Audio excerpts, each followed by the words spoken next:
पिछले एपिसोड में हमने देखा कि क्लेन ने अब्राहम फैमिली के का राज खोलकर ट्रिक मास्टर का फार्मूला हासिल किया। ये फार्मूला उसने मैजिशियन को बेच दिया और फिर अपने सारे पैसे जोड़कर एक 2000 पाउंड का सुपर पावरफुल सन ब्रोच खरीद लिया। इस डील में उसकी सारी सेविंग्स तो चली गईं, लेकिन आने वाली फाइट के लिए वो अब पूरी तरह तैयार है, क्योंकि शेरन ने आखिरी सिग्नल दे दिया है और मिशन आज रात को ही शुरू होने वाला है। आज के एपिसोड में क्लेन एक परफेक्ट प्लान के साथ स्टेज पर उतर चुका है। हर एक मुंह सोचा समझा है, हर एक डायलॉग तैयार है। लेकिन क्या होगा जब दुश्मन ही स्क्रिप्ट बदल दे?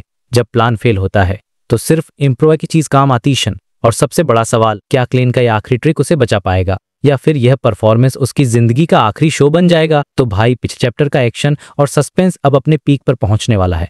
इस चैप्टर का टाइटल ही देखो, magician before going on a stage, मतलब शो टाइम होने वाला है। सीन शुरू होता है रात के 10 बजे ब्रेवहार्ट्स बार के पीछे वाली गली से। क्लेन अपने फुल मैजिशियन वाले गेटअप में था, ब्लैक कोट, ऑफ टॉप, हाथ में एक केन। वो ऐसे चल रहा था जैसे कोई जेंटलमैन रात में बस टहलने निकला हो। लेकिन हम सब जानते हैं कि अंदर ही अंदर एक खतरनाक प्लान चल रहा था। जैसे ही वो गली से बाहर निकलता है, उसके सामने एक कैरिज आकर रुकती है और अंदर बैठा था मैरिक, जिसकी आंखों में वो टिपिकल ज़ॉम्बी वाली खतरनाक चमक अभी भी दबी हुई थी। मतलब माहौल पूरा सेट था डार्क, सीक्रेटिव और एक्शन से भरा हुआ।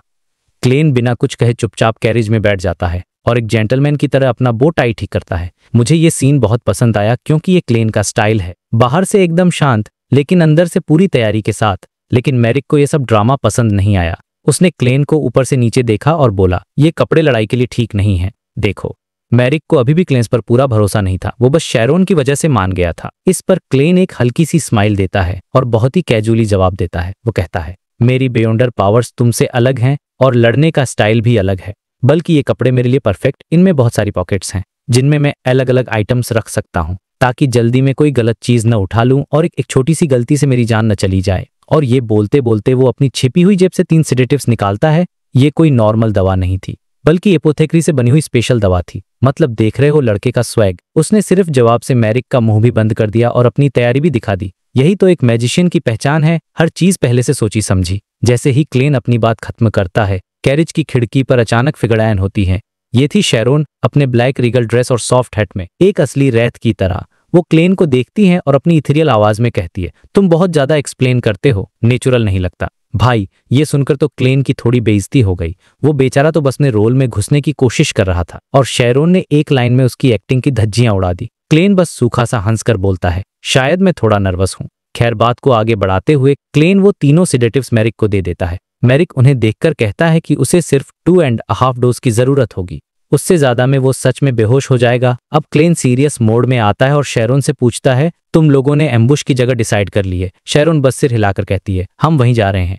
उसने लोकेशन नहीं बताई, जो दिखाता है कि वो लोग कितने सावधान थे। अपने पार्टनर पर भी आंख बंद करके भरोसा नहीं करते। अब क्लेन कुछ बहुत जरूरी सवाल पूछता है जो उसकी प्लानिंग का हिस्सा थे। वो पूछता है कि क्या प्यूरिफिकेशन और एक्सॉर्सिज्म जैसी पावर से उन्हें कोई नुकसान होगा। ये सवाल बहुत इंपॉर्टेंट था क्योंकि क्लेन के पास सन ब्रोच था जो प्यूरिफिकेशन लाइट एमिट करता है। वो ये कंफर्म करना चाहता था कि उसके अटैक से अपने साथी ही घायल न हो जाएं। शेरोन बताती है कि ज़ॉम्बी और स्पिरिट स्टेट में प्यूरिफिकेशन से नुकसान होता है, लेकिन जब वो अपनी फिजिकल बॉडी में होती है तो असर नहीं होता। और डीमन हंटिंग जैसी पावर्स उन्हें डैमेज तो करेंगी लेकिन जानलेवा नहीं होंगी। ये सारी इंफॉर्मेशन क्लेन के लिए गोल्ड जैसी थी, क्योंकि अब वो अपने हमलों को उसी हिसाब से प्लान कर सकता था। इसके बाद वो लोग फाइनली अपनी लोकेशन पर पहुंचते हैं। वेस्ट एक पुराना वीरान डॉक। माहौल एकदम परफेक्ट था, अंधेरा, टूटा फूटा और दूर दूर तक कोई नहीं। मैरिक बताता है कि यहीं के एक वेयरहाउस के पास उनका एम्बुश पॉइंट है। क्लेन का दिमाग देखनी तेजी से काम करता है। वो तुरंत आसपास का एरिया स्कैन कर लेता है।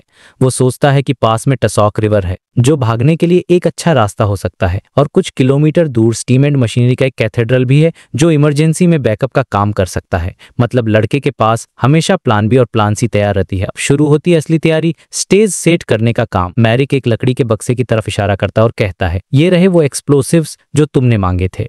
और वो ये भी बताता है कि उसने अपने ज़ॉम्बीज को जमीन के नीचे सुला रखा है ताकि कोई अनजान आदमी यहाँ ना आ सके। ये सुनकर मुझे तो हंसी आ गई। मतलब सिक्योरिटी के लिए ज़ॉम्बीज। इसके बाद शेरोन फाइनल प्लान बताती है। प्लान बहुत सिंपल था, वो और मैरिक जाकर दुश्मनों को यहाँ फंसा कर लाएंगे।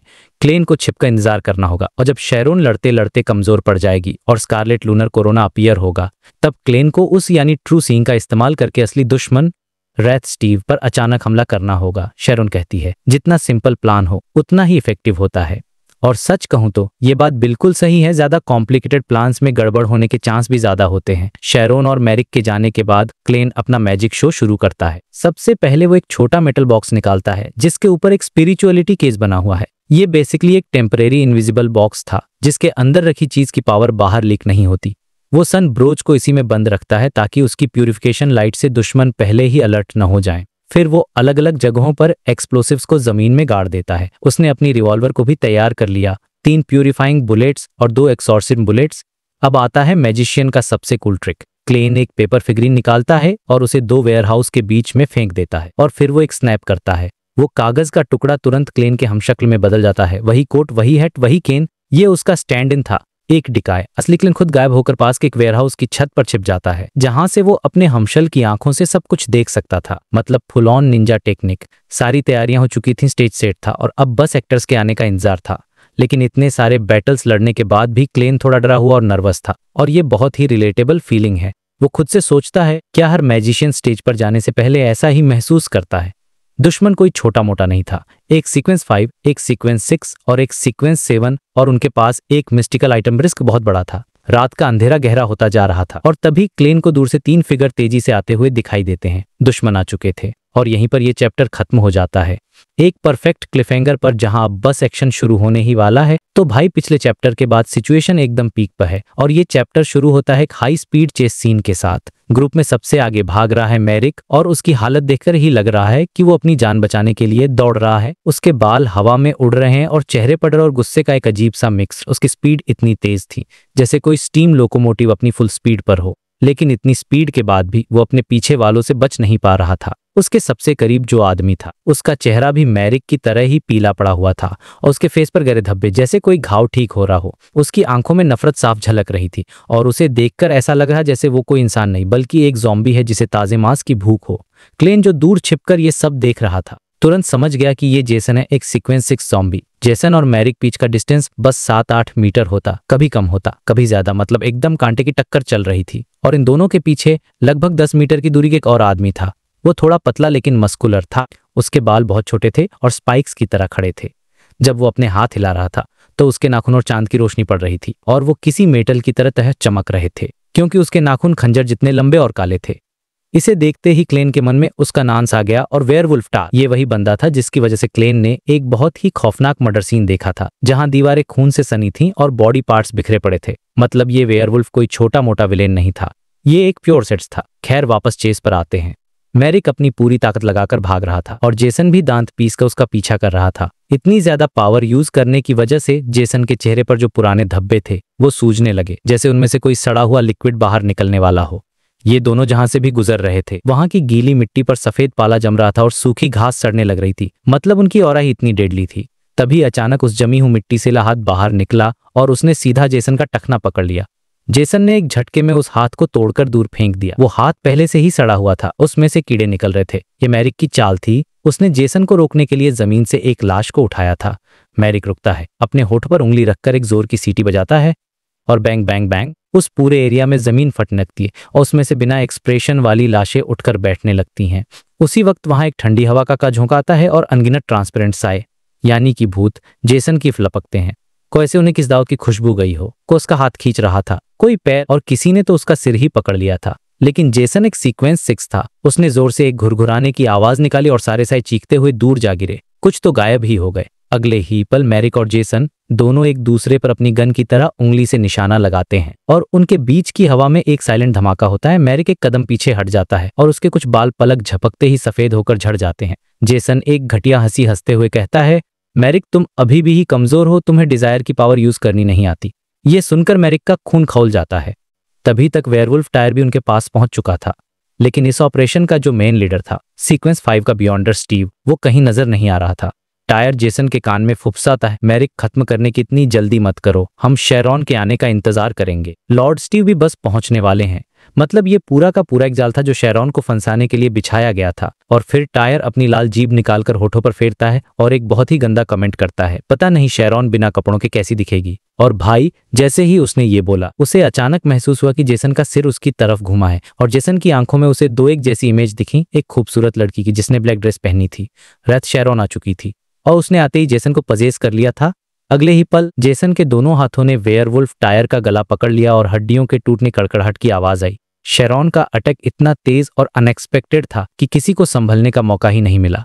लेकिन टायर भी तैयारी के साथ आया था। उसने अपनी गर्दन फुला ली, जिस पर काले बाल उगाए, और किसी तरह अपनी गर्दन टूटने से बचा ली। लेकिन उसका दम घुट रहा था। फिर भी उसने अपना सीधा हाथ अपनी जेब में डाला और एक पहले से सेट स्पिरिचुअलिटी सील को तोड़ दिया। सील टूटते ही पूरे एरिया में क्रिम्सन मूनलाइट यानी लाल रंग की चांदनी भर गई और अचानक सब कुछ ब्राइट हो गया। ये एक ट्रैप के अंदर ट्रैप था। इस मूनलाइट के असर से जेसन की पकड़कर गर्दन पर कमजोर होने लगी। टायर ने मुस्कुराते हुए अपनी जेब से एक छोटा सा हथेली के साइज का फुल मून जैसा दिखने वाला लाल रंग का एक्सरी निकाला, जिसका नाम था स्कारलेट लूनर कोरोना। यह आइटम स्पेशली रैट्स जैसे बियॉन्डर्स को कमजोर करने के लिए बनाया गया था। इसकी रोशनी पड़ते ही शेरॉन की ताकत खत्म होने लगी और वो जमीन पर गिर पड़ी, जैसे उसके पैरों में जान ही ना हो। वेयरवुल्फ टायर जोर जोर से हंसने लगा। लॉर्ड स्टीव सही थे। उन्हें पता था कि तुम जरूर पलटवार करोगी और तुम्हारा टारगेट में नहीं बल्कि मुझसे ज्यादा पावरफुल जेसन होगा, इसीलिए स्कारलेट लूनर कोरोना मुझे दिया गया था। अब सिचुएशन पूरी तरह से पलट चुकी थी। शेरॉन कमजोर पड़ गई थी और मैरिक भी उस मूनलाइट से दर्द में था। जेसन पर उस आइटम का असर हुआ, लेकिन वो पहले से ही पागल था, तो उसे दर्द के बजाय ताजे मांस के लिए और ज्यादा प्यास महसूस होने लगी। वो एक जानवर की तरह गुर्राया और शेरॉन की तरफ झपटा, लेकिन शेरॉन ने अभी हार नहीं मानी थी। उसने मुश्किल से अपने हाथ उठा और अपने राइट हैंड का ग्लव उतारा, और जैसे ही जेसन उसके पास पहुंचा, शेरॉन की हथेली से अनगिनत किरणें निकलीं और उन्होंने उसके सामने एक कांसे का दरवाजा बना दिया। The door of mysteries. दरवाजा धीरे धीरे खुला और उसके अंदर से हर तरह के डरावने हाथ, स्किनलेस हाथ, दांतों वाले हाथ और अजीब अजीब टेंटल्स बाहर निकले और उन्होंने ज़ॉम्बी जेसन को जकड़ लिया। वो उसे दरवाजे के अंदर खींचने की कोशिश करने लगे। जेसन भी पूरी ताकत से लड़ रहा था, लेकिन वो धीरे धीरे दरवाजे की तरफ खींचता जा रहा था। ये सब देखकर क्लेन, जो अब तक वेयरहाउस के ऊपर छिपा था, समझ गया कि उसे ही कुछ करना होगा। उसे पता रहा था कि असली खतरा अभी भी छिपा हुआ है रैट स्टीव। स्टीव बस सही मौके का इंतजार कर रहा था ताकि वो कमजोर पड़े मैरिक को पजेस कर सके। क्लेन ने अपनी जेब में हाथ डाला और ऑल ब्लैक आई टच किया। उसे अजीब अजीब आवाजें सुनाई देने लगी, लेकिन उन आवाजों के बीच उसे मिस्टीरियस काले धागे दिखे जो हर किसी से जुड़े थे। उसने देखा कि बहुत सारे धागे मैरिक के पास एक खाली जगह से निकल रहे थे। उसे स्टीव की लोकेशन मिल गई, लेकिन सीधा गोली चलाने के बजाय क्लेन ने अपनी उंगली चटकाई। दो वेयरहाउस के बीच एक जोरदार धमाका हुआ और आग की लपटों की वजह से स्टीव की विजिबल बॉडी थोड़ी देर के लिए दिखने लगी। और जैसे ही सबका ध्यान उस धमाके पर गया, क्लेन ने अपनी गन निकाली और उस जगह पर ट्रिगर दबा दिया। उसने अपनी प्यूरिफाइंग बुलेट को सनबर्ड ब्रोच की पावर से भी एम्पलीफाई कर दिया था। बैंग! एक गोल्डन रोशनी के साथ बुलेट हवा को चीरती हुई स्टीव की तरफ बढ़ गई और इसी एक्शन पैक मोमेंट पर यह चैप्टर खत्म हो जाता है। तो भाई, पिछले चैप्टर के एंड में हमने देखा था कि क्लेन ने एक प्रॉपर ट्रैप सेट किया था और अब वो इंतजार कर रहा था अपने मेन टारगेट का। और इस चैप्टर में एक्शन शुरू होते ही एक हल्की सी गोल्डन लाइट की स्ट्रीम हवा में चमकती है और एक खाली जगह पर जाकर टकराती है। लेकिन वहां अचानक से एक जोरदार आग भड़क उठती है। उस आग में से एक कल लौह, एक परछाई बाहर निकलती है। ये बंदा एक ब्लैक टक्सीडो और डार्क रेड कलर का चोगा पहने हुए था और भाई, उसका लेफ्ट हाथ एकदम पवित्र आग में जल रहा था, जिससे लगातार काले और हरे रंग का धुआं निकल रहा था और उसका पीला चेहरा उस धुएं की वजह से डार्क ग्रीन कलर में चमक रहा था। ये कोई 40 साल का आदमी था, जिसके बाल एकदम ऑयली और करीने से कंघी किए हुए थे। उसकी आंखें डार्क ग्रीन थीं और उनमें कोई इमोशन नहीं था, नामो निशान तक नहीं था। ये था सीक्वेंस 5 का power house Wraith Steve. Steve ने अपना सिर घुमाया और वेयरहाउस के ऊपर खड़े इनको एक खतरनाक, नफरत भरी नजरों से देखा। उसे देखते ही क्लेन एकदम से चौंक गया। उसे लगा जैसे उसकी पूरी बॉडी अचानक ठंडी पड़ गई हो। इतनी ठंडक कि उसके सनब्रूज से आ रही गर्मी भी उसे रोक नहीं पा रही थी। उसकी बॉडी तेजी से अकड़ने लगी।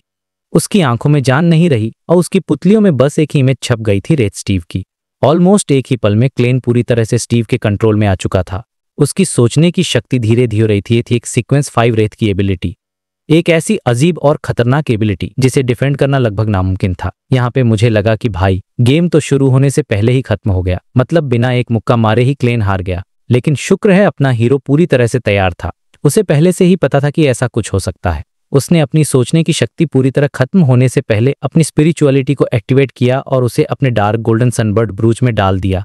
ठीक उसी पल जब क्लेन का हाथ अपने आप उसका गला पकड़ने के लिए उठ रहा था, आसमान से एक गर्म और पवित्र रोशनी की किरण नीचे आई। वो लाइट ऐसी थी जैसे सूरज से निकला एक लाइट का पिलर हो जो क्लेन को पूरी तरह ढक लेती। ये सन डोमेन का एक स्पेल था, होली लाइट समनिंग। उस पवित्र रोशनी के बीच स्टीव की कंट्रोल करने वाली एबिलिटी कमजोर पड़ गई और क्लेन की आंखों में अचानक से वापस चमक आ गई। और इसके तुरंत बाद क्लेन की बॉडी आग में जलकर राख हो गई और पीछे सिर्फ एक पतला सा कागज का टुकड़ा रह गया। ये था क्लेन का पेपर फिगरीन सब्स्टिट्यूट, उसका क्लासिक एस्केप मूव। उसी समय दो वेयरहाउस के बीच की खाली जगह में असली क्लेन आग के धमाके में से बाहर कूदा। बट अभी वो सेफ नहीं था। इससे पहले कि क्लेन सिचुएशन को समझ पाता, उसे महसूस हुआ कि किसी इनविजिबल हाथ ने उसके टखने को पकड़ लिया है। फिर उसके पैरों, बाहों और छाती पर भी जोरदार पकड़ महसूस हुई। उसने अपनी स्पिरिट विजन से देखा कि उसके चारों तले ट्रांसपेरेंट फिगर्स थे, मतलब घोस्ट्स। कोई अधूरा था, कोई खून से लथपथ, किसी की स्किन जली हुई थी तो कोई पीला और ठंडा था। तभी एक ठंडी हवा उसकी गर्दन पर लगी, जिससे उसके रोंगटे खड़े हो गए और उसकी बॉडी कांपने लगी। लेकिन फिर से उसके सनबर्ड ब्रूच ने उसे बचाया। ब्रूच से एक जोरदार गोल्ड लाइट निकली। क्लेन के चारों तरफ आग के गोले भड़कने लगे, जैसे एक आग का समंदर बन गया हो। ये सन डोमेन का एक और स्पेल था, फायर ऑफ लाइट। उस आग को देखते ही सारे घोस्ट बिना आवाज के चीखते हुए गायब हो गए और क्लेन फाइनली सेफ हुआ। अब जाकर क्लेन ने डर में एक गहरी सांस ली। उसने सोचा, पूरी तैयारी और काउंटर आइटम्स होने के बावजूद एक सीक्वेंस 5 रेत से 1-on-1 लड़ना कितना खतरनाक है। परफॉर्मेंस तो शुरू में ही फेल होने वाली थी। अब दूसरी तरफ की फाइट पर आते हैं। मैरिक, जो क्लेन का साथी था, वो अपने ज़ॉम्बीज के साथ वेयरवुल्फ टायर को बिजी रखे हुए था। लेकिन वेयरवुल्फ टायर के हाथ में एक छोटा सा लाल चांद जैसी चीज थी, स्कारलेट लूनर कोरोना, जिससे वो काफी तेज था और ज़ॉम्बीज को आसानी से काट रहा था। यहाँ असली प्रॉम्प्ट थी ज़ॉम्बी जेसन। जेसन को एक रहस्यमयी कांसे के दरवाजे के अंदर खींचा जा रहा था और ऐसा लग रहा था कि अगर वो अंदर चला गया तो विलेंस का प्लान फेल हो जाएगा। वेयरवुल्फ टायर को समझ आ गया कि उसे फाइट जल्दी खत्म करनी होगी ताकि जेसन को बचाया जा सके। तो उसने एक डिसीज लिया और अपने हाथ में मौजूद स्कारलेट लूनर कोरोना को रेत स्टीव की तरफ फेंक दिया। उसका प्लान था कि स्टीव को फुल पावर अप देकर फाइट जल्दी खत्म की जाए ताकि जेसन को बचाने का मौका मिल सके। जैसे ही क्लेन ने ये देखा, उसकी आंखों में चमक आ गई और उसने तुरंत अपनी उंगलियां चटकाई। एक जोरदार धमाका हुआ। क्लेन ने पहले से ही उस रास्ते में एक एक्सप्लोसिव लगा रखा था और उस धमाके से स्कारलेट लूनर कोरोना का रास्ता बदल गया और वो दूसरी दिशा में जाकर गिरा। ये था क्लेन का मास्टर प्लान, एकदम चेस खेलने जैसा। लेकिन अचानक उस कोरोना के गिरने की जगह पर एक पीला हाथ आया और उसने उसे पकड़ लिया। ये कोई और नहीं बल्कि रेत स्टीव था, जो गायब होकर फिर से अपीयर हुआ था। स्टीव ने कोरोना को पकड़ लिया। उसकी डार्क ग्रीन आंखों में वापस से थोड़ी समझदारी आ गई। वो अब फुल पावर में था। उसने क्लेन को देखकर एक घिनौनी मुस्कान दी। अब सिचुएशन ये थी कि स्टीव फुल पावर में था और क्लेन के सामने एक बहुत बड़ी मुसीबत खड़ी थी। स्टीव ने क्लेन को इग्नोर किया और सीधा शैरन की तरफ बढ़ा, जो जमीन पर कमजोर पड़ी थी, क्योंकि शैरन ही उनका मेन टारगेट थी। लेकिन क्लेन ने यह भी सोच रखा था। उसने मन में काउंट किया 2-1 और आसमान से एक और होली लाइट बीम नीचे आई, जो सीधा शैरन को प्रोटेक्ट करने लगी। अब क्योंकि स्टीव फुल पावर में था, उसकी स्पीड इतनी ज्यादा थी कि वो उस लाइट से बच निकला। लेकिन ठीक उसी समय क्लेन ने अपनी रिवॉल्वर उठाई और फायर कर दिया। पर उसका टारगेट स्टीव नहीं था, उसका टारगेट था जेसन। वो जेसन को मदद कर रहा था ताकि वो जल्दी से उस दरवाजे के अंदर चला जाए। स्टीव को जेसन को बचाने के लिए मजबूरन उसके सामने टेलीपोर्टर गोली को अपने हाथ से रोकना पड़ा। गोली से उसका हाथ जला, पर वो तुरंत हील भी हो गया। लेकिन तभी एक और क्रिस्प साउंड आया। क्लेन ने फिर से उंगलियां चटकाई। बूम! एक एक्सप्लोस्टर ठीक जेसन और स्टीव के पास। धमाके से जेसन, जो पहले से ही दरवाजे के अंदर जाने से खुद को रोक रहा था, अपना बैलेंस खो बैठा।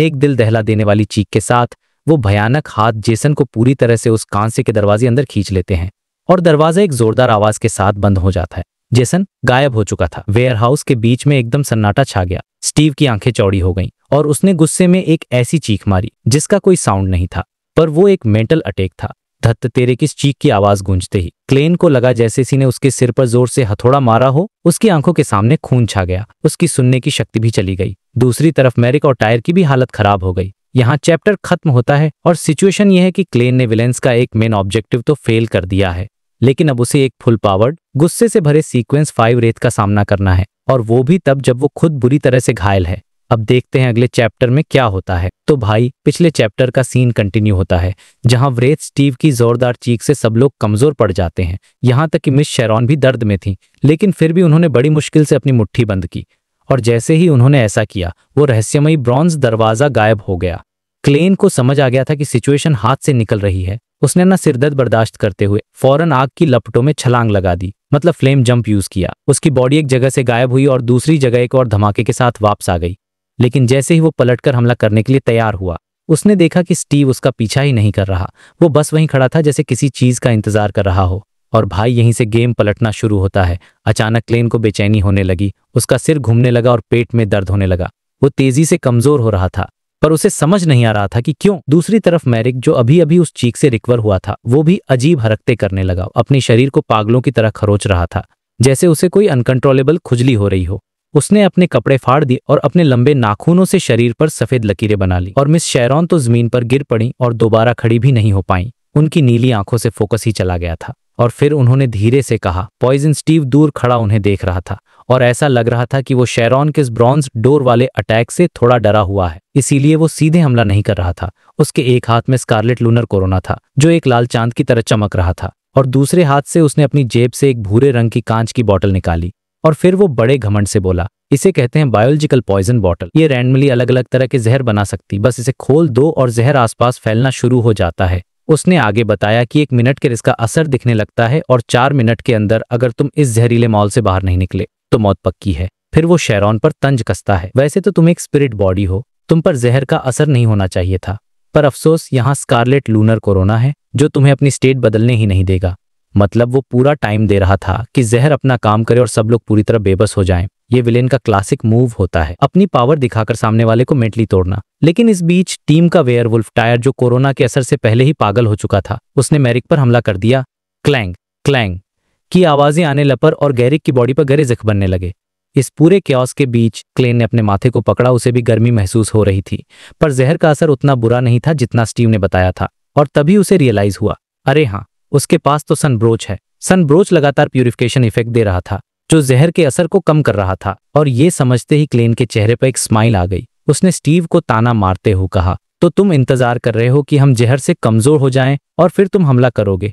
तुमने सोचा नहीं कि मैंने अभी तक फायरवर्क्स क्यों नहीं यूज किए? मैंने सिर्फ धमाके क्यों किए? इतने सारे धमाकों से आसपास पावशल बियॉन्डर्स का ध्यान जरूर खिंच गया होगा। चर्च के लोग किसी भी वक्त यहाँ पहुंच रहे होंगे। तुम्हारे पास ज्यादा टाइम नहीं है।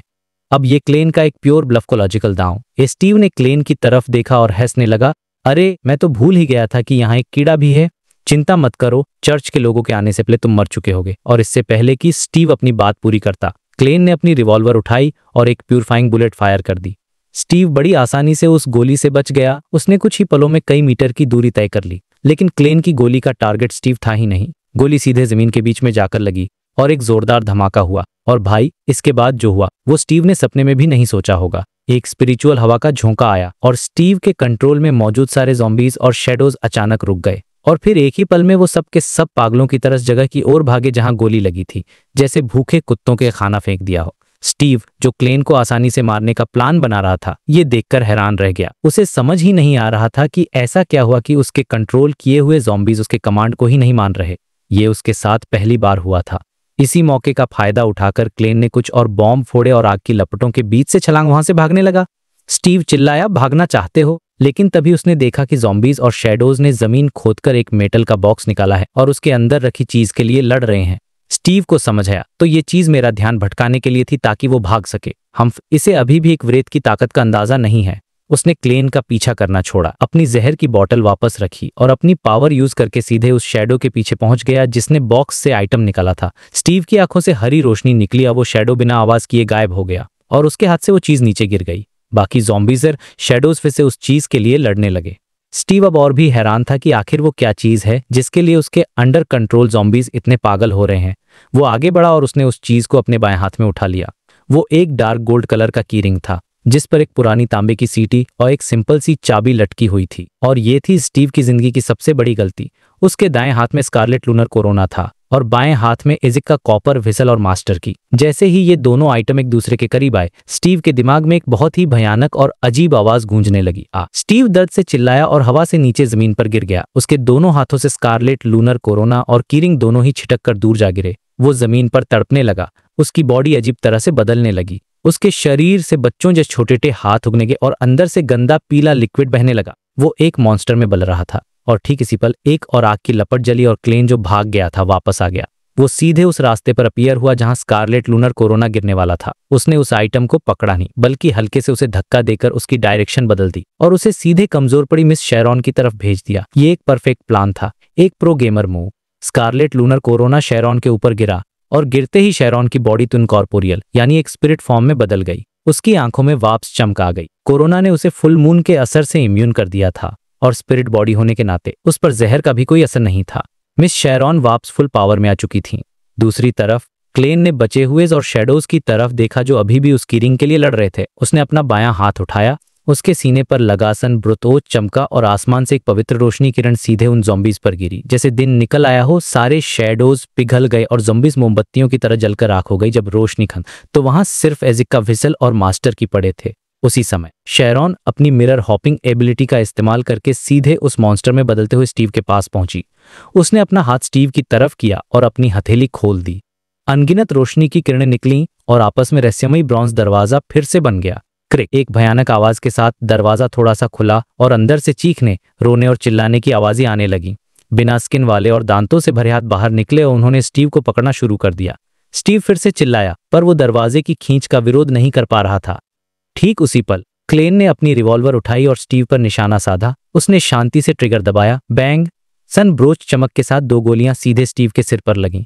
गोलियों ने उसकी स्किन को तो नहीं भेदा, पर उन्होंने एक जबरदस्त आग पैदा कर दी और स्टीव एक जलती हुई मशाल में बदल गया। एक आखिरी चीख के साथ स्टीव को दरवाजे के अंदर खींच लिया गया। क्लेन ने रिवॉल्वर से खाली शेल निकाले और नई बुलेट्स लोड की, 3 प्यूरिफाइंग और 3 एक्सॉर्सिज्म बुलेट्स। उसने फिर से स्टीव के सिर पर निशाना लगाया और एक के बाद एक 6 बार ट्रिगर दबा दिया।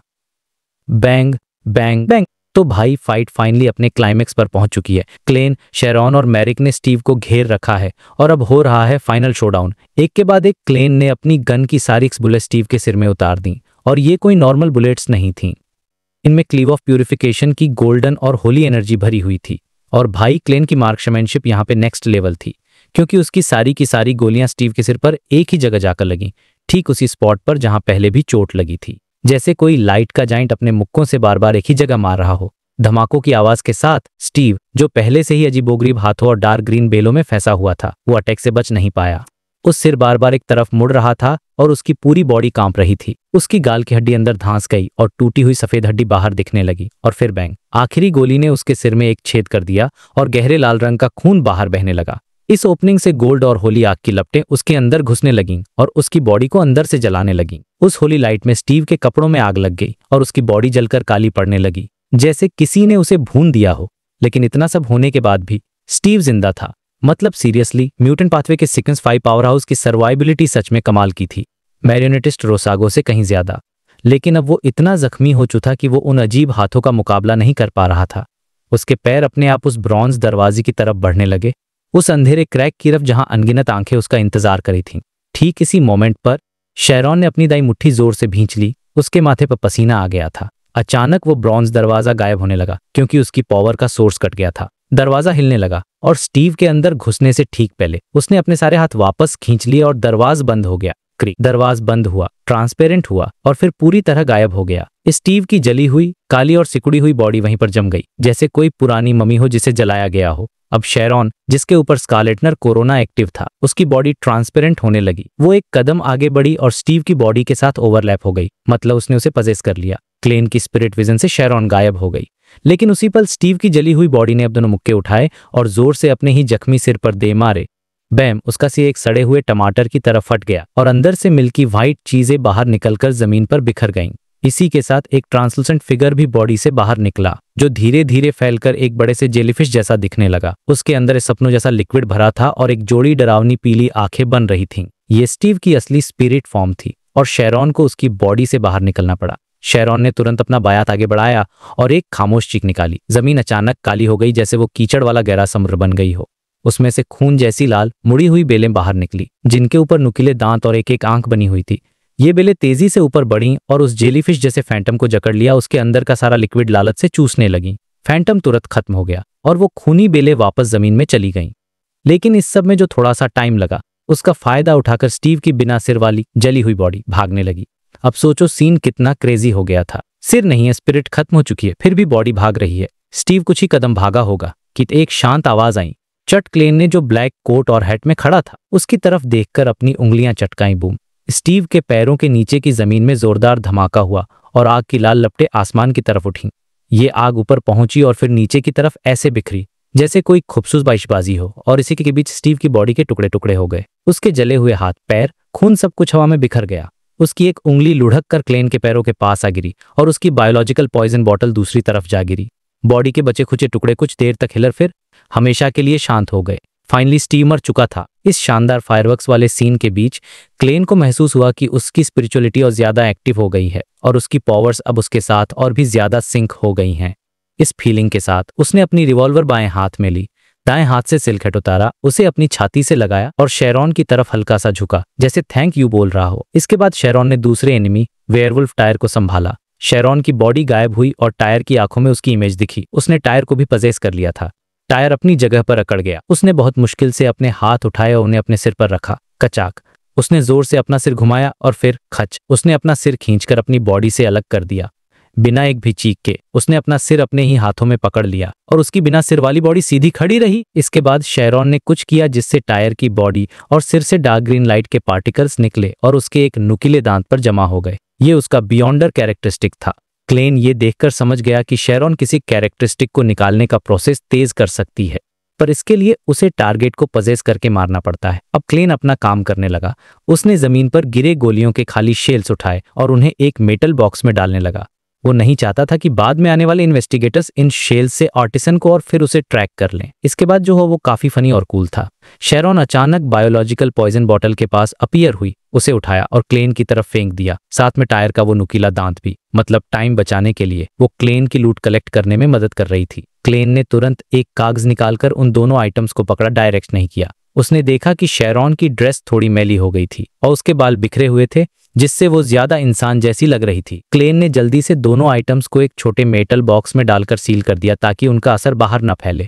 फिर क्लेन को याद आया कि उसने एजिक कॉपर विसल और मास्टर की जमीन पर छोड़ी हुई है, एक ट्रैप के तौर पर जिसके चारों तरफ लाशें हैं। उसने शेरॉन से स्कारलेट लूनर कोरोना का असर रोकने के लिए कहा। शेरॉन ने रूबीज वाले उस क्राउन को अपनी छाती से लगाया और उसकी रोशनी बंद हो गई। क्लेन ने जाकर अपनी चीजें उठाई और उन्हें भी एक बॉक्स में सील कर दिया। जब सब काम हो गया तो शेरॉन ने क्लेन से कहा, मद बुक ऑफ सीक्रेट्स तुम्हारे रूम में है।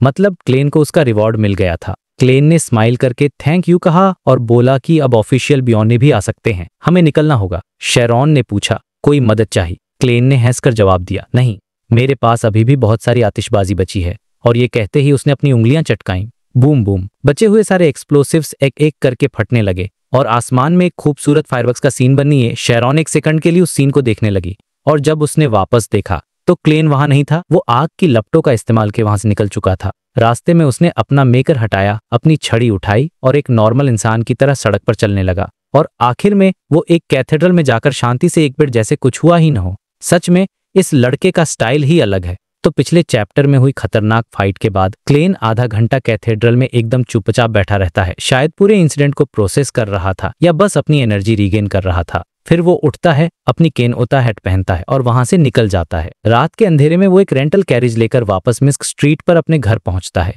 इस टाइम तक जाहिर सी बात है कि उसके एरिया के आसपास की निगरानी और सर्वेलेंस थोड़ी ढीली पड़ चुकी थी। सब कुछ अब गैस लैंप्स की रोशनी के नीचे की परछाई में छिप गया था। आधी रात के ठीक बाद क्लेन अपनी चाबी निकालकर दरवाजा खोलता है और घर के खाली गेस्ट रूम्स में बुक ऑफ सीक्रेट्स को ढूंढने लगता है। उसे ज्यादा मेहनत नहीं करनी पड़ती और फर्स्ट फ्लोर के एक रूम की अलमारी में उसे वो मोटी गोट स्किन में बंधी हुई पुरानी किताब मिल जाती है। किताब का हार्ड कवर एकदम डार्क ब्लैक कलर का था, जिस पर क्रिम्सन यानी गहरे लाल रंग से हर्मिस लैंग्वेज में 2 लाइनें लिखी थीं, बुक ऑफ सीक्रेट्स क्लारमन। ये किताब हाथ में आते ही क्लेन एक लंबी सांस छोड़ता है, लेकिन वो उसे पढ़ने की जल्दी बिल्कुल नहीं करता। उसे पता था कि रात अभी सेफ नहीं है और कोई भी उसे ट्रैक कर सकता है। तो सबसे पहले वो रूम में स्पिरिचुअलिटी की एक दीवार खड़ी करता है। ये एक तरह का मैजिकल बैरियर है जो बाहर की दुनिया से उसे टेम्परेरली काट देता है। इसके बाद वो एक रिचुअल करता है और अपने सारे कीमती और खतरनाक आइटम से जिक्का कॉपर विसल, मास्टर की ऑल ब्लैक आई बियॉन्ड बुलेस बायोलॉजिकल पॉइजन की बोतल, वेयरवुल्फ का बियॉन्ड कैरेक्टरिस्टिक और यहाँ तक कि बुक ऑफ सीक्रेट्स भी सब कुछ ग्रे फॉग के ऊपर भेज देता है। उसका प्लान ये था, जब तक बाहर का माहौल शांत नहीं हो जाता वो डिसाइड नहीं करेगा कि कौन सा आइटम अपने साथ रखना है और कौन सा नहीं। ये उसकी स्मार्टनेस थी, क्योंकि अगर उस पर रेड पड़ती तो उसके पास से कुछ भी नहीं मिलता। ये सब करने के बाद वो इतना थक चुका था कि उसने वेयरवुल्फ कैरेक्टरिस्टिक या पॉइजन की बोतल को स्टडी करने की भी जहमत नहीं उठाई। वो बस फ्रेश होकर सीधा बेड पर लेट गया।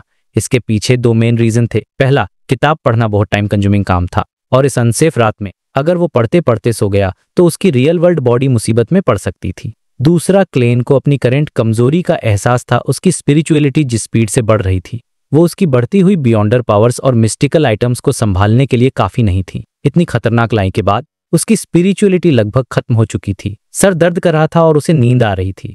वो मन में सोचता है कि उसकी स्पिरिचुअलिटी पर सबसे ज्यादा बोझ पेपर फिरीन सब्स्टिट्यूट्स डालते हैं। उसके बाद सनब्रोथ से सन होली वाटर बनाना, जो आज रात यूज नहीं हुआ। फिर होली वाटर क्रिएशन और फ्लेमिंग जंप जैसी एबिलिटीज आती हैं।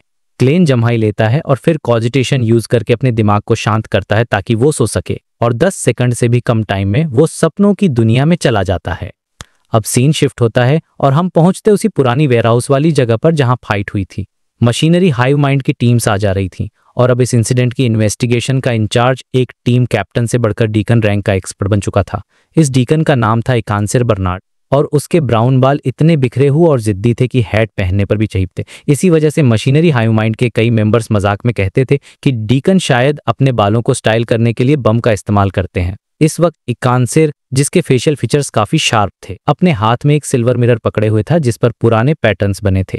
मिरर के दोनों तरफ आंख जैसी डेकोरेशन थी जो एक काले जेम पर बनी हुई थी और देखने में काफी रहस्यमय लग रही थी। इकांसिर ने चारों ओर देखकर कहा, हालांकि सीवर के चूहे डिवाइनेशन और मीडियमशिप में इंटरफेयर करने में एक्सपर्ट हैं और उन्होंने सीन को पहले ही अच्छे से हैंडल कर लिया है, लेकिन ये एक मिस्टीरियस बियॉन्डर वर्ल्ड है और यहाँ 100% सक्सेस की गारंटी कोई नहीं दे सकता। ये बोलते हुए उसने अपने हाथ में पकड़े सिल्वर मिरर को देखा और अपने दूसरे हाथ से उसकी सतह पर 3 बार टच किया। 2 सेकंड रुकने के बाद इकांसिर ने एक गहरी सांस ली और धीमी आवाज में कहा, ऑनरेबल एरोडेस, मेरा सवाल है, यहाँ अभी अभी हुए इंसिडेंट में पार्टिसिपेंट्स कौन थे? ये सवाल पूछते ही आसपास का अंधेरा अचानक और भी गहरा हो गया और सिल्वर मिरर की सतह पर पानी की तरह लहरें उठने लगी। जल्द ही मिरर में एक सीन दिखाई दिया। उठती हुई आग की लपटों के बीच हवा में फिगर तैर रहा था। उसने एक black double breasted frock coat और एक हाफ टॉप हैट पहना था। उसकी बॉडी मुड़ी हुई थी और उसका चेहरा साफ नहीं दिख रहा था, जैसे उस पर पेंट लगा हो। ये जाहिर तौर पर क्लेन था, अपने क्लाउन वाले गेटअप में। जैसे ही पानी की लहरें चमकी, सीन बदल गया। एक डार्क रेड केप पहने हुए एक मिडिल एजड आदमी दिखाई दिया जिसकी बाह में शानदार आग जल रही थी, लेकिन उसका सिर अंधेरे में छिपा था। एक के बाद एक सीन सामने आते रहे। उन्होंने एक औरत को देखा जिसने एक कॉम्प्लिकेटेड ब्लैक रिगल ड्रेस पहनी थी और उसके बाल बिखरे हुए थे, लेकिन उसका चेहरा पूरी तरह से ट्रांसपेरेंट था, जैसे वो मौजूद शेरोन थी। इस लेडी के बगल में काले फर वाले 2 आदमी थे जिनकी सिर्फ पीठ दिख रही थी कि उन्हें अजीब हाथ खींच रहे थे। फाइनली सीन आसमान में उठती हुई आग पर आकर रुक गया। वो आतिशबाजी जो पूरी जगह को रोशन कर रही थी, और इस सपने जैसे सीन में ब्लैक फ्रॉक कोट वाला आदमी एक बार फिर दिखाई दिया। वो मुड़ा, अपनी हैट को अपनी छाती से लगाया और थोड़ा सा झुका, जैसे एक परफॉर्मर शो के बाद झुकता है। उसका चेहरा न सिर्फ इंटरफेरेंस की वजह से धुंधला था, बल्कि उस पर तेल की चमक भी थी। जैसे ही इकांसिर अपनी टीम से उनकी राय पूछने वाला था, मिरर की सतह पर पुराने फेसेक लैंग्वेज में कुछ लाइनें लिखी हुई आईं। पारस्परिकता के सिद्धांत के आधार पर अब सवाल पूछने की मेरी बारी है। अगर तुमने गलत जवाब दिया या झूठ बोला तो तुम्हें सजा मिलेगी। सा शब्द खून जैसे लाल रंग का था, जैसे उसे खून टपक रहा हो। ये देखकर इकांसिर का एक्सप्रेशन तो बिगड़ा, फिर अब नॉर्मली सीरियस हो गया। जल्द ही मिरर की लाइट फिर चमकी और एक नई लाइन लिखी हुई आई, व्हाट्स योर सेक्सुअल ओरिएंटेशन। ये पढ़ते ही इकांसिर हैरान रह गया और उसने महसूस किया कि उसकी टीम के सभी मेंबर्स की नजरें उसी पर थीं। मतलब सोचो, इतना सीरियस इन्वेस्टिगेशन चल रहा है और ये जादुई शीशा उनसे ये पर्सनल और ऑकवर्ड सवाल पूछ रहा है। सुबह के 6 बजे आसमान में रोशनी होनी शुरू हो गई थी। सोता हुआ क्लेन चर्च की घंटियों की आवाज से ठीक टाइम पर जाग गया। अपनी नॉर्मल आदतों के हिसाब से वो बस करवट लेकर 8 बजे तक सोता रहता, लेकिन इस बार वो तुरंत उठकर बैठ गया और चारों ओर देखने लगा। चलो, गैस मीटर चेक करने के बहाने किसी ने मुझ पर रेड नहीं मारी। उसने राहत की सांस ली और बिना फ्रेश हुए सीधा बेड से उठकर 4 कदम एंटी क्लॉकवाइज चल ग्रे फॉग के ऊपर पहुंच गया। वो पिछली रात की अपनी लूट को स्टडी करना चाहता था। द फूल की सीट पर बैठकर क्लेन ने सबसे सिंपल चीज से शुरुआत की। उसने डार्क ग्रीन वेयरवुल्फ का दांत उठाया और उसे कुछ सेकंड तक देखा। फिर उसने एक पेन और पेपर बनाया और डिवाइनेशन स्टेटमेंट लिखा। ये डिवाइनेशन कामयाब इसलिए हो सकता था क्योंकि वो आइटम उसके पास था और उसे प्रिजनर, लूनेटिक और वेयरवुल्फ पाथवे के बारे में शेरोन और मैरिक से काफी कुछ पता था। स्टेटमेंट दोहराने के बाद वो जल्दी से सपनों में चला गया और एक के बाद एक सीन देखने लगा। उसने देखा वेयरवुल्फ टैट पे एक गहरा घाव है और उसकी अंतड़ियां बाहर निकलकर जमीन पर घिसट रही हैं, लेकिन वो बस उसे पानी से धोता है और वापस पेट में ठूंस लेता है और घाव हील हो जाता है। फिर उसने देखा कि पूर्णिमा की रात में वो आसमान की तरफ देखकर हाउल करता है और उसके शरीर पर काले बाल उगने लगते हैं और मुंह में नुकीले दांत निकल आते हैं। वो अपने पंजों से एक मोटी स्टील की प्लेट को तोड़ देता है। वो जंगली भेड़ियों के झुंड से भी तेज भागता है। वो अपनी स्पिरिचुअल पावर से लोगों को कंट्रोल करके उन्हें अपने दुश्मनों पर भेज देता है और गुस्से में वो अपनी सोचने समझने की शक्ति खो देता है और भी ज्यादा ताकतवर हो जाता है। आंखें खोलने पर क्लेन को वेयरवुल्फ की एबिलिटीज और इस बियॉन्ड कैरेक्टरिस्टिक के छिपे हुए खतरों का अंदाजा हो गया। क्योंकि वेयरवुल्फ टायर की डेथ फुल मून के नीचे हुई थी तो उसकी इच्छाएं अनकंट्रोल्ड थीं। इसलिए जो भी इस कैरेक्टरिस्टिक से पोषण बनाकर एडवांस करेगा उसे शुरुआत में ही इस असर को रेजिस्ट करना होगा, वरना वो अपना कंट्रोल खो सकता है। फिर क्लेन ने उस बायोलॉजिकल पॉइजन की बोतल उठाई। उसने फिर से ड्रीम डिवाइनेशन किया, लेकिन इस बार उसे यकीन नहीं था कि डिटेल्ड जानकारी मिलेगी, इसलिए उसने स्टेटमेंट बदल दिया। इसके पॉजिटिव और नेगेटिव इफेक्ट्स। धुंधले सपने में क्लेन ने फिर से भयानक सीन देखे। कोई जमीन पर गिरकर खुद को खरोंच रहा था, अपनी स्किन और मांस नोच रहा था, कोई अपना सिर पकड़े हुए था और उसकी आंखों खो रही थी, कोई लगातार उल्टी कर रहा था और आखिर में तड़तड़प कर मर गया। कोई अचानक जोर से हंसने लगा, इतना हंसा कि इसकी सांस रुक गई। और कुछ लोग लड़ना छोड़कर एक दूसरे को देखने लगे और फिर एक दूसरे को गले लगाकर किस करने लगे। सीन के आखिर में उस पॉइजन की बोतल को पानी के कप में डाला गया और ट्रांसपेरेंट लिक्विड धीरे धीरे एम्बर कलर का हो गया और किसी ने उसे पी लिया। क्लेन को समझ आया कि ये पॉइजन रैंडम इफेक्ट्स देता है और शायद पानी में मिलाकर पीने से इसका एंटीडोट बनता है, लेकिन इसे सिर्फ रखने से भी होल्डर की बॉडी धीरे धीरे बीमार पड़ने लगती है। आखिर में क्लेन ने अपना ध्यान बुक ऑफ सीक्रेट्स पर लगाया। उसने लापरवाही से पहला पेज पटा, वो खाली था। दूसरा पेज पलटने पर क्लेन को आखिरकार बुक ऑफ सीक्रेट्स की पहली लाइन दिखी। We worship the moon not Evernight goddess. हम चांद की पूजा करते हैं, एवरनाइट गॉडेस की नहीं। ये लाइन पढ़ते ही एक जोर का झटका लगता है, क्योंकि एवरनाइट गॉडेस इस दुनिया की सबसे पावरफुल देवी में से एक हैं और ये किताब कह रही है कि वो उन्हें नहीं बल्कि चांद को पूजते हैं। यहाँ से एक बहुत बड़ी मिस्ट्री की शुरुआत होती है। तो पिछले चैप्टर के एंड में क्लेन ने शैमन की बुक ऑफ सीक्रेट्स हाथ में ली थी। अब इस चैप्टर में वो उसे पढ़ना शुरू करता है और जैसे ही वो पढ़ता है उसे एक बहुत ही अजीब और शॉकिंग बात पता चलती है।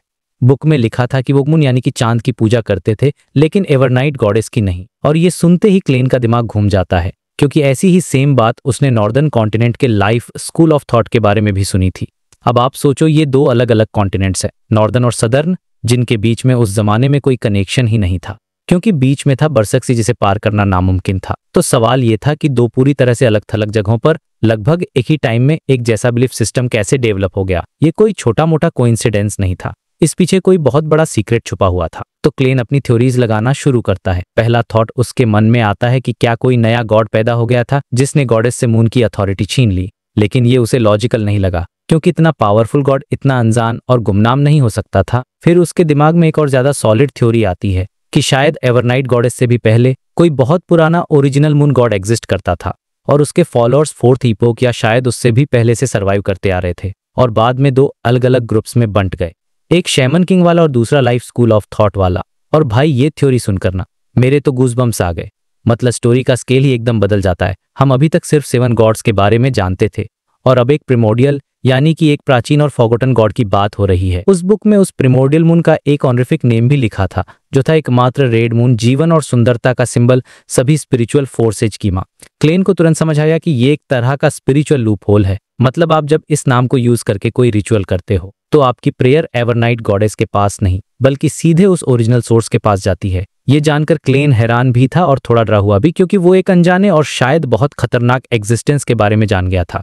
लेकिन क्लेन बहुत स्मार्ट था। उसने फैसला किया कि वो इन रिचुअल्स को कॉपी नहीं करेगा, बल्कि वो इनके स्ट्रक्चर और डिजाइन को समझेगा ताकि फ्यूचर में वो फूल के लिए अपने खुद के रिचुअल्स और मिस्टिसिज्म बना सके। ये सब सोचने के बाद क्लेन ग्रे फॉक्सली दुनिया अपनी असलिया में वापस आता है और तभी अच्छू उसे एक जोरदार छींक आती है। भाई हमारा सीक्वेंस 7 का बियॉन्डर बीमार पड़ गया था। उसका सिर दर्द कर रहा था और उसे हल्का फीवर भी महसूस हो रहा था। उसे पहले तो यकीन ही नहीं हुआ, लेकिन फिर उसे तुरंत रीजन समझा गया। ये उस बायोलॉजिकल पॉइजन बॉटल का नेगेटिव साइड इफेक्ट था। वो आइटम अपने ओनर को धीरे धीरे कमजोर करके बीमार कर देता है और कल रात की लड़ाई के बाद क्लेन की स्पिरिचुअलिटी लगभग 0 हो चुकी थी। उसकी बॉडी पहले से ही वीक थी और ऊपर से वो बॉटल ले देर तक घूम करके नतीजा ये निकला कि उसे सर्दी जुकाम हो गया। खैर वो गर्म पानी से नहाता है और फिर अपने लिए ब्रेकफास्ट में एक अंडा फ्राई करता है। वो टेबल पर बैठकर अपने कल रात के मिशन के फायदे और नुकसान का हिसाब लगाने लगता है। फायदे में उसे शैमन किंग की बुक बायोलॉजिकल पॉइजन बॉटर एक वेयरवुल्फ बियॉन्डर कैरेक्टरिस्टिक मिली थी, जो कि एक बहुत बड़ी डील थी। लेकिन उसका दिल तब दुखता है जब उसे याद आता है कि उसने टोटल 11 बियॉन्डर बुलेट्स यूज की थी और हर एक की कीमत करीब 10 पाउंड्स थी। मतलब उसने एक ही रात में 100 पाउंड से ज्यादा जला दिए थे। यहीं से समझ आता है कि लो और मिड सीक्वेंस के बियॉन्डर्स पैसों के लिए इतने डेस्परेट क्यों रहते हैं, क्योंकि उनकी पावर्स यूज करना बहुत महंगा पड़ता है। ब्रेकफास्ट के बाद जैसे ही चर्च की घंटी बजती है, उसके दरवाजे की बेल बजती है। सामने खड़ा था डेली ऑब्जर्वर का रिपोर्टर माइक जोसेफ। वो सीधे पॉइंट पर आता है और क्लेन से पूछता है, डिटेक्टिव मोरियार्टी, क्या आप एक जॉब लेने के लिए फ्री हैं? क्लेन, जो अपना डिटेक्टिव वाला कवर बनाए रखना चाहता था, बीमार होने के बावजूद भी जॉब के लिए ऑफर देता है। माइक उसे ब्रेकफास्टन कहता है कि वो खा चुका है, पर वो सजेस्ट करता है कि उन्हें ईस्ट बोरो जाकर ब्रेकफास्ट करना चाहिए ताकि माइक वहां की असली हालत देख सके। ईस्ट बोरो जाने से पहले क्लेन माइक को अपने कपड़े पहनने को देता है ताकि वो वहां के माहौल में फिट हो सके और किसी का ध्यान न खींचे। माइक ये देखकर इंप्रेस हो जाता और कहता है, आप सच में एक प्रोफेशनल हैं। जिस पर क्लेन मन ही मन मजाक करता है, हाँ, प्रोफेशनल क्रिमिनल। दोनों एक कैरिज में बैठकर ईस्ट बोरो के एक कोने में एक छोटे कॉफी शॉप में पहुंचते हैं। वहां क्लेन को एक जाना पहचाना चेहरा दिखाई देता है, वही बूढ़ा आदमी जिसकी उसने कुछ टाइम पहले रिपोर्टर बनकर मदद की थी। क्लेन अपनी कॉफी लेकर उस आदमी के पास जाकर बैठ जाता है। वो बूढ़ा आदमी क्लेन को पहचानकर बहुत खुश होता है। माइक, जो एक असली रिपोर्टर था, सिचुएशन को समझ जाता है और स्माइल करके उस आदमी को ग्रीट करता है। क्लेन उससे पूछता है कि वो आजकल कैसा है। वो बूढ़ा आदमी बताता है कि क्लेन की मदद के बाद उसे ठीक से सोने और खाने को मिला, जिससे उसकी कमजोरी दूर हो गई। उसने जूते बनाने का अपना पुराना काम ढूंढा, लेकिन उसके हाथ कांपने की वजह से उसे काम नहीं मिला। बाद में उसे डॉक्स पर मजदूरी का काम मिल गया, जो बहुत थकाने वाला था, लेकिन कम से पैसे मिल रहे थे। वो बताता है कि आज सुबह भी वो काम के लिए, लेकिन उसे चुना नहीं गया, इसलिए वो यहाँ आकर सस्ता सा ब्रेकफास्ट कर रहा था। क्लेन चुपचाप उसकी कहानी सुनता रहता है, जबकि माइक अपने पेन और पेपर से जल्दी जल्दी नोट्स बना रहा था। और ये सीन एक बहुत बड़ा रियलिटी चेक था। एक तरफ क्लेन गॉड्स और एंशिएंट सीक्रेट से डील कर रहा है, और दूसरी तरफ एक आम आदमी सिर्फ अगले दिन के खाने के लिए स्ट्रगल कर रहा है।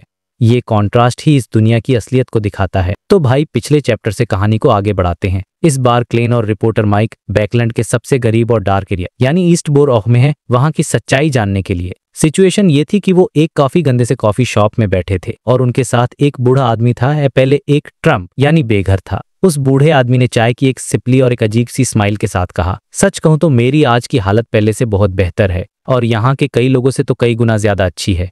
जैसे कि, और इतना कहकर उसने खिड़की के बाहर एक कोने में एक दुबके हुए बेघर लोगों की तरफ इशारा किया। क्लेन और माइक ने बाहर देखा और उन्हें वाकई में एक बहुत ही दिल दहला देने वाला सीन दिखा। वहां ठंडी हवा से बचने के लिए एक गंदी सी जगह पर कई बेघर लोग एक दूसरे से चिपक कर लेटे हुए थे। उनमें उम्र के लोग थे, आदमी, औरतें, बच्चे, सब के सब। और लेट ऑटम की वो सर्द रात इतनी ठंडी थी कि ये भी पॉसिबल था कि उनमें से कुछ लोग अगली सुबह उठ ही ना पाएं, मतलब ठंड से ही मर जाएं। ये सीन ईस्ट बोरो की हार्श रियलिटी को दिखाता है, जहां जिंदा रहना ही एक अचीवमेंट है। तभी क्लेन की नजर स्ट्रीट पर खड़ी एक 60s की उम्र की ओल्ड लेडी पर पड़ी। उसके कपड़े पुराने और फटे हुए थे, लेकिन फिर भी बाकी लोगों के मुकाबले काफी साफ सुथरे थे, और उसके बाल भी ठीक से कटे हुए थे। उसके चेहरे पर बेघर लोगों वाली थकान तो थी, लेकिन उसमें एक अजीब सी डिग्निटी थी। वो उस ग्रुप के साथ चिपक कर नहीं खड़ी थी, बल्कि अकेले ही रोड साइड पर धीरे धीरे चल रही थी। कभी कभी वो खाली नजरों से कॉफी शॉप के अंदर देखती, शायद उस गर्मी को महसूस की कोशिश कर रही थी। जिस फॉर्मर ट्रैम्प के साथ क्लेन और माइक बैठे थे, उसने उस ओल्ड लेडी को देखकर कहा, यह भी एक बेचारी औरत है। उसने बताया कि सुना है कि पहले इसकी लाइफ काफी अच्छी थी। उसका हस्बैंड एक ग्रेन मर्चेंट था और उनका एक होनहार बच्चा भी था, लेकिन बदकिस्मती से उसका हस्बैंड बिजनेस में बैंकरप्ट हो गया। उसके कुछ ही टाइम बाद सदमे में उसके हस्बैंड और बच्चे दोनों की मौत हो गई। वो आदमी बोला, वो हम जैसी नहीं है उसे देखकर ही पता चल जाता है, पर अब वो ज्यादा दिन टिक नहीं पाएगी जब तक उसकी किस्मत अच्छी ना हो और उसे हर बार वर्कहाउस में जगह ना मिल जाए। ये सब सुनकर रिपोर्टर माइक का चेहरा एकदम गंभीर हो गया। उसने एक गहरी सांस ली और बोला, मैं इनका इंटरव्यू करना चाहता हूँ, क्या तुम उन्हें मेरे लिए बुला सकते हो? वो यहाँ जो चाहे खा पी सकती हैं। ये रिक्वेस्ट सुनकर उस आदमी को कोई हैरानी नहीं हुई। उसने बस क्लेन और माइक को देखा, जैसे कहना चाह रहा हो, तुम दोनों सच में एक ही जैसे हो कलीग्स। फिर वो बोला, हाँ, मुझे यकीन है कि वो जरूर आना चाहेंगी। और वो अपनी चाय पीकर उस ग्रीसी कॉफी शॉप से बाहर चला गया। थोड़ी देर बाद वो बूढ़ी औरत उसके साथ अंदर आई। कॉफी शॉप की गर्मी से उसका पीला पड़ा चेहरा थोड़ा सा ठीक हुआ। वो अभी भी कांप रही थी, जैसे अपने शरीर में जमी हुई सारी ठंड को धीरे धीरे बाहर निकालना चाहती हो। चेयर पर बैठने के बाद भी उसे नॉर्मल होने में पूरा 1 मिनट लग गया। क्लेन ने माइक की तरफ से कहा, आप जो चाहे ऑर्डर कर सकती हैं, ये इस इंटरव्यू को एक्सेप्ट करने का रिवॉर्ड है। माइक के सिर हिलाने के बाद उस ओल्ड लेडी ने बहुत ही मॉडेस्टली सिर्फ टोस्ट, लो क्वालिटी क्रीम और कॉफी ऑर्डर की, और उसने स्माइल करते हुए कहा, मैंने सुना है कि काफी टाइम तक भूखे रहने के बाद एकदम से ग्रीसी खाना नहीं खाना चाहिए। उसका ये बिहेवियर देखकर क्लेन मन ही मन सोचता है, ये कितनी पोलाइट और सेल्फ रेस्ट्रेंट वाली लेडी है, बिल्कुल भी एक ट्रैम्प जैसी नहीं लगती। खाना आने से पहले माइक ने कैजुअली पूछा, क्या आप बता सकती हैं कि आप एक ट्रैम्प कैसे बनी? उसकी बात सुनकर ओल्ड लेडी के चेहरे पर पुरानी यादें ताज़ा हो गईं और उसने एक कड़वी मुस्कान के साथ अपनी कहानी सुनानी शुरू की। उसने बताया कि उसका हस्बैंड एक ग्रेन मर्चेंट था, लेकिन जब से ग्रेन एक्ट हटाया गया, उनका बिजनेस रातों रात ठप हो गया और वो बैंकरप्ट हो गए। उसका हस्बैंड पहले से ही काफी उम्र का था और ये झटका वो बर्दाश्त नहीं कर पाया और उसकी बॉडी ने जवाब दे दिया और कुछ ही टाइम बाद उसकी डेथ हो गई। उसने आगे बताया, मेरा बच्चा जो एक ब्रिलियंट यंग मैन था, वो अपने फादर से बिजनेस सीख रहा था। वो ये सदमा झेल नहीं पाया और उसने एक रात टसॉक रिवर में कूदकर सुसाइड करने की कोशिश की। अब यहाँ पे एक बहुत ही शॉकिंग और डार्क ट्विस्ट आता है। उसने कहा उसका पहला सुसाइड अटेम्प्ट फेल हो गया। उसे मैजिस्ट्रेट कोर्ट ले जाया गया, जहाँ पुलिस और जज उससे बहुत इरिटेट हो रहे थे, जैसे वो उनका टाइम वेस्ट कर रहा हो। अगर सुसाइड करना ही है तो चुपचाप करो और सक्सेसफुली करो, हमें परेशान मत करो। हाँ, शायद वो यही कहना चाहते थे, लेकिन सीधे सीधे नहीं बोल पाए। मेरे बच्चे को जेल में डाल दिया गया। और कुछ ही टाइम बाद उसने दूसरी बार सुसाइड किया। इस बार वो कामयाब हो गया। वो ओल्ड लेडी ये सब इतनी शांति से बोल रही थी जैसे ये कहानी उसकी नहीं किसी और की हो, लेकिन पता नहीं क्यों क्लेन को उसकी इस शांति में एक गहरा दुख महसूस हो रहा था। उसे अपने पिछले जन्म की एक कहावत याद आ गई, जिसका दिल मर चुका हो उससे ज्यादा दुखद और कुछ नहीं होता। अब यहाँ एक इंटरेस्टिंग वर्ड बिल्डिंग डिटेल आती है। इस दुनिया में सुसाइड करना सिर्फ चर्चेस के खिलाफ नहीं बल्कि एक क्राइम भी है जिसकी सजा मिलती है, और इसके पीछे का रीजन बहुत डार्क है। पहला, जो लोग नदी में कूदकर सुसाइड करते हैं उनके वाटर घोस्ट बनने का चांस होता है, जो एक सुपरनेचुरल थ्रेट है। दूसरा, सुसाइड करने वाले लोग इमोशनली बहुत एबनॉर्मल स्टेट में होते हैं और इस हालत में अपनी जान देना एक तरह का सेक्रीफाइस बन जाता है, जो कुछ अजीब और टेरिफाइंग एंटिटीज को अट्रैक्ट कर सकता है। इससे उनकी लाशों और चीजों पर खतरनाक कर्स लग जाते हैं जो दूसरों को नुकसान पहुंचाते हैं। क्लेन सोचता है कि टिंगेन सिटी का मिसफॉर्चून क्लॉथ पपेट शायद ऐसे ही बना होगा। इसीलिए 7 ऑर्थोडॉक्स चर्चेस और रॉयल फैमिली दोनों ने सुसाइड के खिलाफ कड़े कानून बनाए हैं। हालांकि क्लेन को यह थोड़ा अजीब लगता है, क्योंकि जो इंसान मरने ही वाला है वो कानून की सजा से क्या ही डरेगा। खैर, कहानी पर वापस आए। जैसे ही ओल्ड लेडी ने अपनी बात खत्म की, कॉफी शॉप का ओनर उनका खाना ले आया। माइक ने टोस्ट की तरफ इशारा करते हुए कहा, पहले आप पेट भर लीजिए, हम बाद में बात करेंगे। ओल्ड लेडी ने छोटे छोटे बाइट्स में खाना शुरू किया, बहुत ही कल्चरल तरीके से। खाना खत्म करने के बाद और अपनी आखिरी घूंट कॉफी पीने के बाद उसने रिक्वेस्ट की, क्या मैं थोड़ी देर सो सकती हूँ? बाहर बहुत ठंड है। माइक ने बिना सोचे जवाब दिया। कोई ओल्ड लेडी थैंक यू बोलकर चेयर पर ही सिकुड़कर सो गई, जैसे एक छोटा बच्चा सोता है। अब माइक ने उस फॉर्मर ट्रैम, जिसका नाम ओल्ड कोहलर था, उसे हायर करने का ऑफर दिया। उसने कहा कि वो उसे गाइड के तौर पर एक दिन के 3 सोली देगा, लेकिन कोहलर ने मना कर दिया और कहा कि ये बहुत ज्यादा है। वो डॉक पर काम करके मुश्किल से 1 सोली कमाता है। काफी अजीब बार्गेनिंग के बाद माइक ने उसे 2 सोली पर फाइनल किया। अब आता है इस चैप्टर का सबसे शॉकिंग और हार्ट ब्रेकिंग मोमेंट। क्लेन, जो एक बियॉन्डर है, उसे अचानक कुछ गलत महसूस हुआ। उसने उस सोती हुई ओल्ड लेडी की तरफ देखा। कॉफी की वजह से जो उसका चेहरा थोड़ा ठीक हुआ था, वो वापस पीला पड़ चुका था। उसके ऑरा और मूड के सारे कल चुके थे। गायन अपनी जगह से उठा और अनजाने में ही उस लेडी की सांस चेक करने के लिए अपना हाथ आगे बढ़ाया। माइक और कोहल उसे हैरानी से देख रहे थे। तभी क्लेन ने भारी आवाज में कहा, शी इज डेड। वो मर चुकी थी। माइक का मुंह खुला का खुला रह गया और कोहलर बस अपने चेस्ट पर 3 बार टैप किया और एक कड़वी मुस्कान के साथ बोला, मुझे पता था वो ज्यादा दिन नहीं टिक पाएगी। ईस्ट बोर ऑ में ऐसी चीजें हर रोज होती हैं। कम से कम उसने न पेट भरा और एक गर्म जर पर मरे। मैं उम्मीद करता हूँ कि फ्यूचर में मेरे साथ भी ऐसा ही हो। ये लाइन ईस्ट बोर ऑन की होपलेसनेस को दिखाती है। क्लेन ने कोहलर को पुलिस बुलाने भेजा। थोड़ी देर में एक पुलिस वाला आया। उसने डेड बॉडी को देखा। क्लेन और माइक से कुछ सवाल पूछे और फिर हाथ हिलाकर बोला, बस इतना ही था। जब कोई लाश ले जाने आएगा उसके बाद तुम तीनों जा सकते हो। माइक हैरान होकर बोला, बस इतना ही? पुलिस वाले ने हंसते हुए कहा, इस बोर ऑ में ऐसे इंसिडेंट्स हर दिन बड़ी तादाद में होते हैं।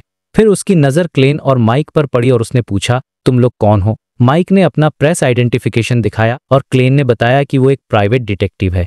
ये सुनते ही पुलिस वाले का चेहरा सीरियस हो गया और उसने क्लेन से कहा, मुझे शक है कि तुम इल्लीगली गन कैरी कर रहे हो। मुझे तुम्हारी तलाशी लेनी है। अब माइक टेंशन में आ गया, क्योंकि उसे पता था कि प्राइवेट डिटेक्टिव्स अक्सर बिना लाइसेंस के हथियार रखते हैं। लेकिन क्लेन ने शांति से अपने हाथ फैला दिया और कहा, ठीक है। पुलिस वाले ने उसकी पूरी लाश ली, पर उसे कुछ नहीं मिला।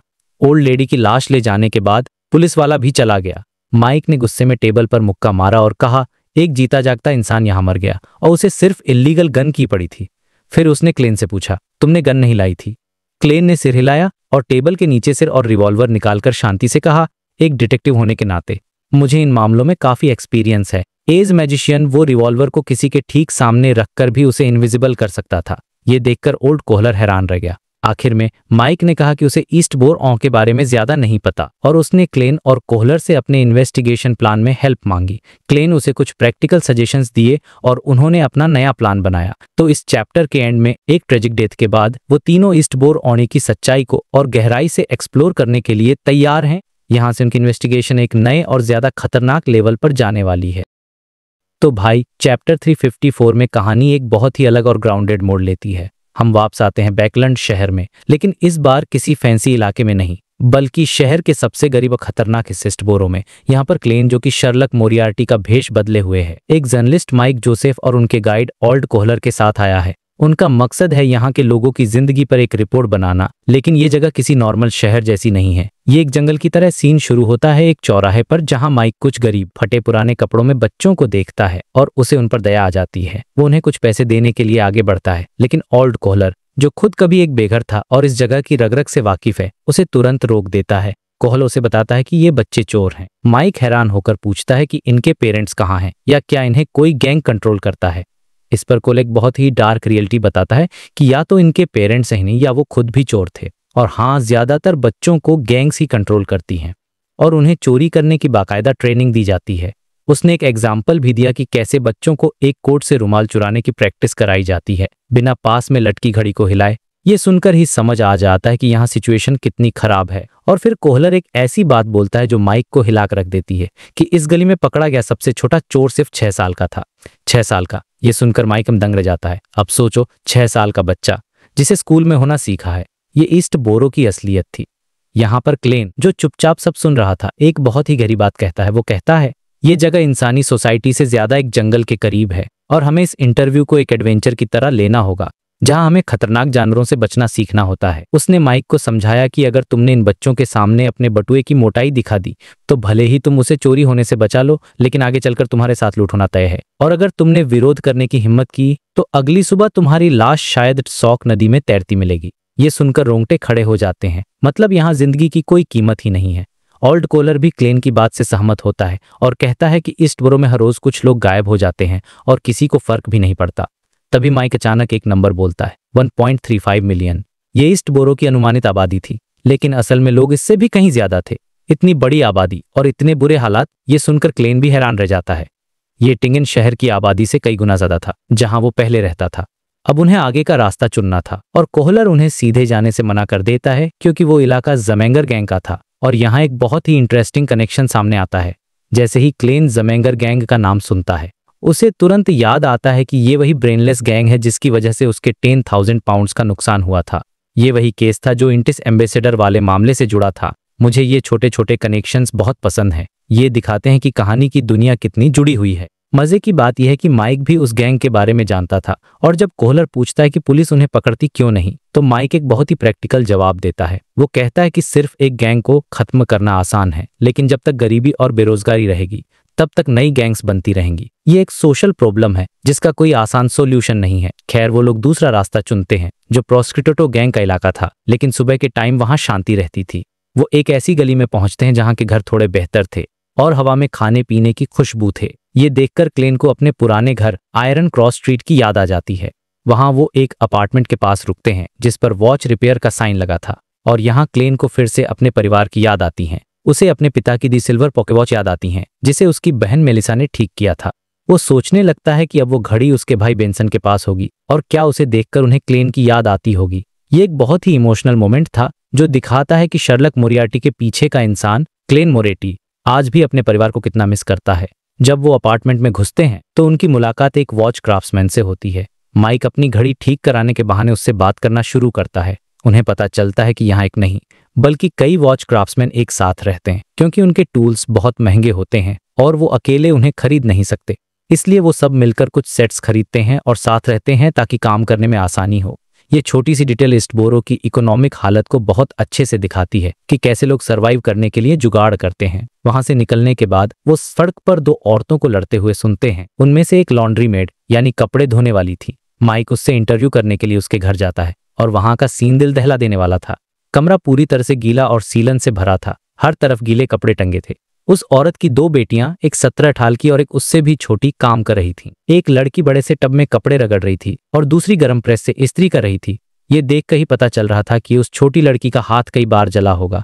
यही उनका काम करने की जगह थी और यही रात में सोने की। जब माइक इंटरव्यू के लिए पूछता है तो बड़ी लड़की बिना नजर उठाए थकी हुई आवाज में कहती है, हमारे पास बहुत काम है, हम टाइम बर्बाद नहीं कर सकते।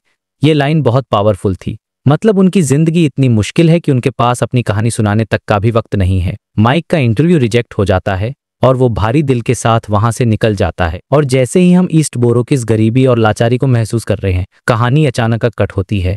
सीन शिफ्ट होता है सिटी ऑफ सिल्वर में, जो कि एक बिल्कुल अलग और डार्क जगह है। यहाँ पे हमारे यंग हीरो डेरिक बर्ग को, जिसे कुछ हेल्यूसिनेशंस हुए थे, एक टावर के बेसमेंट में ले जाया जा रहा है। ये वो जगह थी जहां उन लोगों को रखा जाता था जो अपना कंट्रोल खोने के कगार पर होते थे। वहां का माहौल बहुत ही डरावना था और तभी डेरिक को एक बंद कमरे से किसी के चीखने की आवाज आती है, हेल्प। और फिर वो आवाज अचानक बंद हो जाती है और गहरी खामोशी छा जाती है। चैप्टर यहाँ खत्म हो जाता है और हमें एक बहुत बड़े क्लिफहैंगर पर छोड़ देता है कि उस कमरे के अंदर क्या हुआ। पर इस टाइम पर डेरिक एक बहुत ही डरावनी और शांत जगह पर था जब उसे अचानक किसी चीखने की आवाज सुनाई दी। कोई मदद मांग रहा था। डेरिक को जैसे ही होश आया उसका पहला थॉट था कि उस इंसान को बचाया जाए, लेकिन जो 2 गार्ड से पकड़ कर ले जा रहे थे उन्होंने कोई रिएक्शन ही नहीं दिया, जैसे उन्होंने कुछ सुना ही न हो या जैसे ये सब डेरिक का वहम हो। डेरिक ने उन 2 डॉन पलाडिन्स को बताया कोई मदद के लिए बुला रहा है। उसके लेफ्ट साइड पर खड़े सिल्वर आर्मर वाले नाइट ने शांति से जवाब दिया, धोखा मत खाओ, उन बेयंडर्स के लिए नॉर्मल है जो अपना कंट्रोल खोने वाले होते हैं। अब ये सुनकर डेरिक का दिल बैठ गया, उसे बहुत दुख हुआ। वो मन ही मन सोच रहा था, क्या पता वो बेचारा इंसान कंट्रोल खोना ही चाहता हो, वो मॉन्स्टर नहीं बनना चाहता, इसीलिए तो आखिरी उम्मीद में मदद के लिए चिल्ला रहा था। और जैसे ही डेरिक के मन में ये दुख वाले ख्याल आए, उसके कानों में जो एक अजीब सी भनभनाहट की आवाज आ रही थी वो और भी तेज हो गई। कुछ कदम आगे चलने के बाद एक डॉन पलाडिन ने लेफ्ट साइड के एक दरवाजे की तरफ इशारा किया और कहा, तुम फिलहाल यहीं रहोगे, हम तुम्हें तुम्हारा खाना और दवा टाइम पर ला देंगे। ये बोलते हुए उसने एक लोहे की ब्लैक बॉटल निकाली। ये बॉटल सिटी ऑफ सिल्वर के staple food black fest grass के बचे हुए हिस्से से बनी थी और इसकी खासियत ये थी कि लिक्विड के कांटेक्ट में आते ही ये एक पतली फिल्म बना लेती थी जिससे ये पूरी तरह से वाटरप्रूफ और सील्ड रहती थी। डेरिक ने बॉटल ली और एक ही घूंट में पूरी दवा पी गया। उसे अपने गले से पेट तक एक ठंडी सी फीलिंग महसूस हुई। इस दवा का असर तुरंत हुआ, उसका पूरा शरीर एकदम शांत हो गया। उसकी आंखों के सामने जो धुंधलापन था वो भी ठीक हो गया और कानों में जो आवाजें आ रही थीं वो भी धीरे धीरे कम होने लगीं। क्रीक, लोहे के दरवाजे के बंद होने और लॉक होने की आवाज के साथ डेरिक अपने रूम में अकेला रह गया। अंदर हल्की पीली रोशनी में एक कैंडल जल रही थी और कमरे में बस एक छोटा सा बेड, एक कुर्सी और एक स्क्वायर टेबल था। इसके अलावा और कुछ भी नहीं था। लेकिन यह एक बहुत अजीब बात थी, कमरे की दीवारें और दरवाजा सब पर अजीब और मिस्टीरियस सिंबल्स और लेबल्स खुदे हुए थे। ऐसा लग रहा था जैसे पूरे कमरे को एक कंप्लीट सील में बंद किया गया हो। दवा के असर से डेरिक ओशन के इमोशंस भी दब चुके थे, इसलिए बेरोष्टी दिखाए वो सीधा बेड पर टाका जाकर लेट गया। अब पता नहीं कितना बीता होगा कि उसे अचानक अपने दरवाजे पर किसी के जोर जोर से पीटने की आवाज सुनाई दी। लेकिन यह आवाज बाहर से नहीं आ रही थी बल्कि उसके बगल वाले सेल से आ रही थी। डेरिक एकदम से उठकर बैठ गया और ध्यान से सुनने लगा। दरवाजा पीटने की आवाज के साथ साथ एक बहुत ही और तीखी चीख भी सुनाई दे रही थी। ये आवाज सुनकर डेरिक के रोंगटे खड़े हो गए। वो तुरंत खड़ा हुआ और एक डिफेंसिव पोजीशन में आ गया, लड़ने के लिए तैयार। तभी वो पीटने की आवाज और पास आ गई। ऐसा लगा जैसे कोई 2 कमरों के बीच की मेटल की दीवार को तोड़ रहा हो और दीवार पर बाहर की तरफ एक उभार भी बनने लगा था। डेरिक होली लाइट के लिए प्रे करने ही वाला था कि अचानक उसकी आंखों के सामने तेज रोशनी हुई। ऐसा लगा जैसे पूरे को बाहर की दुनिया में मूव कर दिया हो और ठीक उसी टाइम पर आसमान में बिजली का कड़की और बस अगले ही दीवार टूटने की आवाज गायब हो गई और उस जगह पर फिर से मौत जैसी शांति छा गई। मतलब एकदम सन्नाटा नहीं था बल्कि किसी के हल्के कदमों की आहट दूर तक गूंज रही थी और फिर वो भी शांत हो गई। डेरिक सोच ही रहा था कि बगल वाले सेल के बेयंडर का क्या हुआ होगा कि तभी उसके दूसरी तरफ की मेटल दीवार पर किसी ने नॉक किया।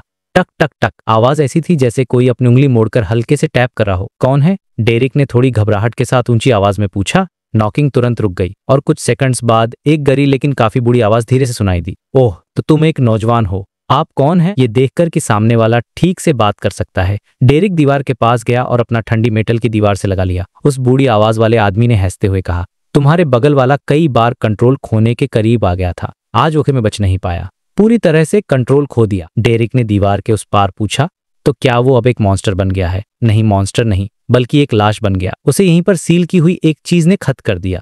उस बुढ़ी आवाज ने एक गहरी सांस ली। मैं यहाँ 42 सालों से हूँ। हाँ, उन गार्ड्स ने मुझे बताया कि उन्होंने ऐसे बहुत से इंसिडेंट्स देखे हैं। ये सुनकर डेरिक हैरान रह गया। उसने वापस पूछा, आप यहाँ 42 सालों से हैं? ये बात बहुत शॉकिंग थी क्योंकि नॉर्मली कंट्रोल खोने के 3 स्टेज होते हैं।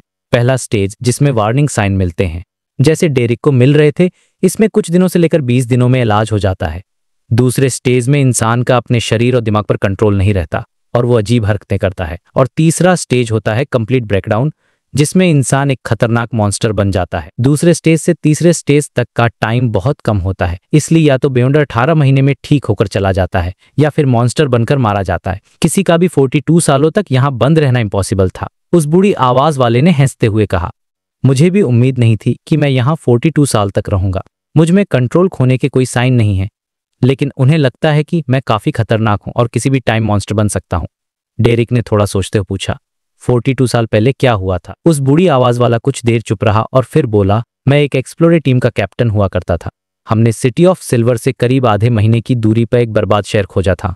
वो शहर हमारे सिटी ऑफ सिल्वर जैसा ही था, वहां भी जायंट्स के रहने के निशान थे और वो लोग भी उसी लॉर्ड में विश्वास करते थे जिसने सब कुछ बनाया है, हमारे ओमनिपोटेंट ओमनिसिएंट गॉड में। बदकिस्मती से वो शहर तबाह हो चुका था अनगिनत साल पहले, डेरिक ने अंदाजा लगाते हुए कहा।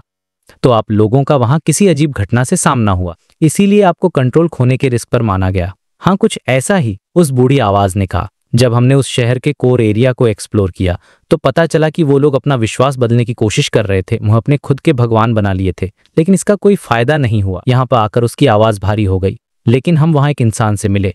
पिछले 2000 सालों में ये पहली बार था कि ये हमारे सिटी ऑफ सिल्वर के किसी इंसान को शहर के बाहर का कोई मिला था। उस सिटी ऑफ सिल्वर के बालूसंतीन अंधेरे की गहराइयों में सच में कोई जिंदा पूछा। डेरिक ने तुरंत पूछा, तो क्या आप उसे सिटी ऑफ सिल्वर वापस ले आए? 2 सेकंड बाद वो बूढ़ी आवाज बोली, क्या तुम्हें शौक नहीं लगा? हमारा सिटी ऑफ सिल्वर इतनी मेहनत से आसपास की दुनिया इसीलिए तो एक्सप्लोर करता है ताकि हम अपने जैसे और इंसानों को ढूंढ सकें, और 42 साल पहले हम वो मिल भी गए थे। अब देखो, ये न्यूज वाकई में शॉकिंग थी, लेकिन हम सब जानते हैं कि डेरिक टैरोट क्लब का मेंबर है। वो अक्सर मिस जस्टिस और मिस्टर हैंग्ड मैन से मिलता है। उसने लोएन किंगडम और 7 ऑर्थोडॉक्स गॉड्स के बारे में भी सुना है। उसके लिए ये बात बहुत ऑब्वियस थी कि सिटी ऑफ सिल्वर के बाहर शहर और देश हैं। तो बेचारे डेरिक ने शॉक होने की एक्टिंग करते हुए कहा, मैंने इस पॉइंट पर ध्यान नहीं दिया। ये वाकई में अविश्वसनीय है। सिटी ऑफ सिल्वर के अलावा भी दूसरे लोग हैं। सामने वाला बूढ़ा आदमी कुछ देर चुप रहा और फिर बोला, क्या सिटी ऑफ सिल्वर की एजुकेशन इतनी खराब हो गई है? फिर उसने खुद ही एक गहरी सांस ली और कहानी आगे बढ़ाई। हमने बहुत सावधानी के साथ उस इंसान को सिटी ऑफ सिल्वर में गेस्ट बनकर आने के लिए इनवाइट किया और उसने हाँ कर दी। हम पूरे रास्ते उस पर नजर रखते हुए उसे वापस ला रहे थे, लेकिन जब हम सिटी ऑफ ही वाले थे, वो अचानक गायब हो गया। हमने उसे हर जगह ढूंढा पर वो नहीं मिला, और जब हम सिटी ऑफ सिल्वर वापस आए तो मेरी टीम के मेंबर्स एक एक करके पागल होने लगे। सबने अपना कंट्रोल खो दिया, एक भी नहीं बचा। 6 मेंबर काउंसिल को शक हुआ कि हम किसी चीज से कंटेमिनेट हो गए हैं, और वो इंसान कोई इंसान नहीं बल्कि एक इविल स्पिरिट या मॉन्स्टर था। इसलिए उन्होंने मुझे यहाँ बंद कर दिया। डेरिक ने पूछा, क्या आपको याद है कि वो आदमी कैसा दिखता था? उस बूढ़ी आवाज ने काफी देर सोचने के बाद दर्द में कहा, नहीं दिखता था। मैं बस इतना याद कर पा रहा हूं कि वो एक आदमी था, उसका चेहरा मुझे याद नहीं। डेरिक ने कैजुअली पूछा, क्या उसने अपना नाम बताया था या ये बताया कि वो कहां से आया है? बूढ़े आदमी ने हाँ में जवाब दिया। उसने हमें बताया कि उसका नाम है। वो एक पल के लिए रुका और फिर बोला, एमन।